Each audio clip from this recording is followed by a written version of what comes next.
Hi everyone, welcome to another edition of Simplifying Management. Simplifying Management is a mindset.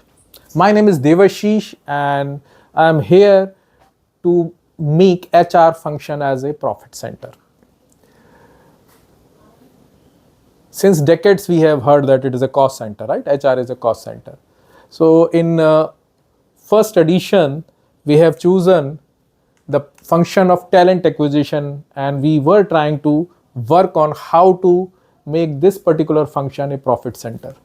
And in that particular aspect, talent acquisition function, we worked on three parameters where we try to calculate profit: hiring budget versus offered CTC, and then hiring cost, which is 8.33% of CTC, and TAT, standard TAT versus actual TAT. If you want to have detail, please visit my YouTube channel and watch the first edition of this particular uh, talent acquisition function. In this particular edition, we are going to talk about quality aspect of the talent acquisition function, which is quality of CV and quality of talent. Quality of CV.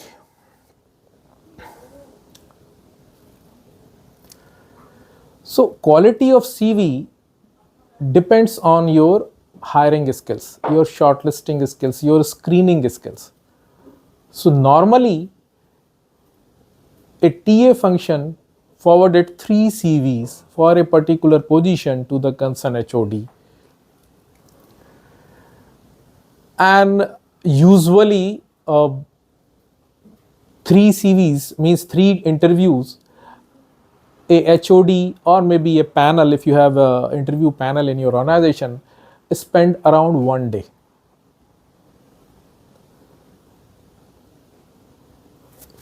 And if they select out of your 3 CVs or 3 candidates, 1 candidate, your success ratio is only 33.3% because you have sent 3 and 1 got selected. There is no profit, no loss, because this is the usual way we are doing the hiring. Okay, but if you want to have this particular quality aspect a profit center, then you have to work hard, little bit more specific, right? So if you somehow forwarded only 1 CV and that 1 candidate gets selected, that means you are saving 2/3 of the man-days of your HOD cost or 2/3 of the man-days of your panel cost. And you may be aware of the cost of HOD or cost of the panel, which is huge. So, and if similarly you suggested 3 CVs, your all 3 candidates get rejected and then you have to rework on it and you have to again forward 3 CVs. That means another round of interview, which may be a loss of 1 man-days of your HOD cost or 1 man-days of your panel cost. Simple? Okay. So the target is right at the first time and hit the bullseye. Then you are only able to make this particular aspect, or you can draw profit out of this particular aspect.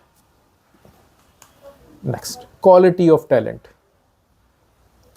Now the question is how to gauge the quality of talent or quality of uh, performance, right? So to make it simplify, what we consider this entire hiring of the organization in one way or another routed through talent acquisition function. Agreed? So you are responsible for each and every hiring. So you can consider the average PMS rating as the talent quality. If the average rating of the organization is 4, there is no profit, no loss, because nowadays 4 rating is not considered to be a very great performance, right? Similarly, if your average rating is 5 against 5, then you can book a profit of 1% of CTC. But if the average rating is 3 against the maximum rating of 5, then you can book a loss of 1% of your organization CTC. And if the average rating is 2 out of 5, then you can book a loss of 2% of your organization CTC.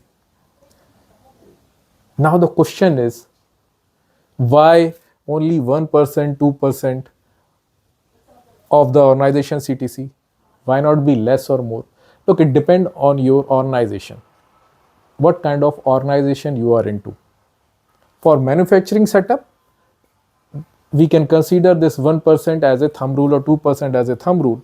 But if it is a IT setup, then it can be even 5% or 10%, because most of the success of those organizations depend on the talent, human.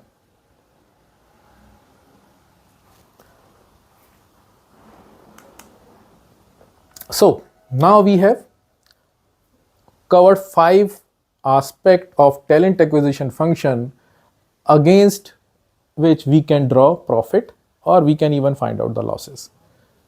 Hiring budget versus offer CTC. Hiring cost 8.33% of CTC.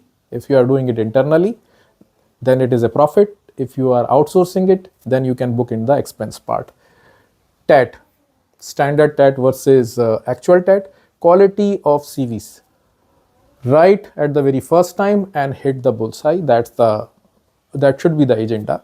And quality of talent, your organization performance. Then how to calculate P&L? So your saving side, saving out of all those 5 parameters. Expense, cost of talent acquisition department, including the CTC, license cost of various hiring portals, Monster, Naukri, your ATS, license cost, direct payment to third party or an agency if you have forwarded any particular position to the any hiring agency, and other direct expenses. So saving minus expense equal to profit. But how it look like? Let's look at the more realistic way. Suppose your TA function cost is 18 lakh, right? Hiring from the hiring budget versus offered CTC, you have saved 10 lakh. Hiring cost 8.33% of CTC, all direct hire you save 30 lakh.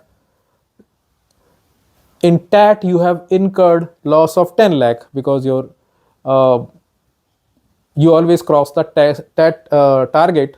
I mean, your hiring is not within the TAT parameters, so there is a loss of 10 lakh, which is a usual trend.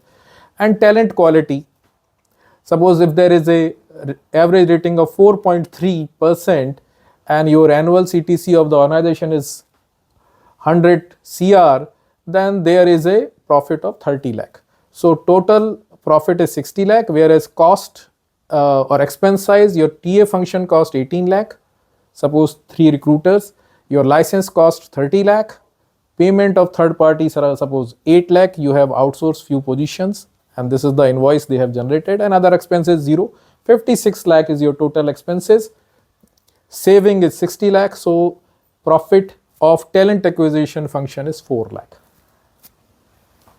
Easy, isn't it? So thanks watching this particular edition, and in which I have tried to work on how to make talent acquisition function as a profit center. So in the next edition, I pick up another function of HR and try to work on how to calculate profit of that particular function. So keep watching, keep smiling, keep making profit. Thanks a lot. And in case of any inquiry, please write to me at management.simplifyer@gmail.com. My name is Devashish. Thanks a lot for watching.